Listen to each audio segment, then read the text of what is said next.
Ada pertanyaan, ada jawapan, ada tanggapan, ada penerangan. Ini saya nak bagi tahu kepada yang bertanya ini. Kad duit Malaysia Konoha cakap gambar raja berketurunan Minang. Betul. Saya akui 100% betul. Dan ini saya nak baca sikitlah sebagai rakyat Malaysia dan anak Negeri Sembilan, saya harus tahu asal usul raja kami. Okey.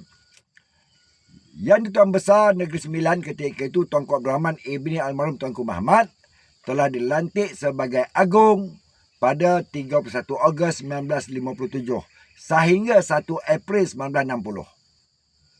Okey. Dan beliau sebagai yang Tuan Besar di Negeri Sembilan sebelum itu adalah keturunan kelima Pagaruyung.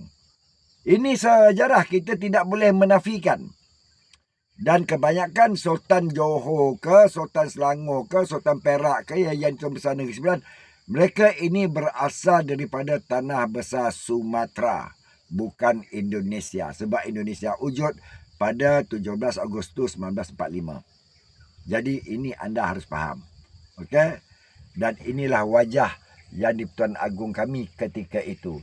Tertera di mata wang kami, mata wang RM1, mata wang RM2, RM5, RM10, RM20 dan RM50 dan RM100. Dan saya sebagai anak Negeri Sembilan, anak Malaysia, bangga dengan raja kami. Jangan lupa like, comment and share.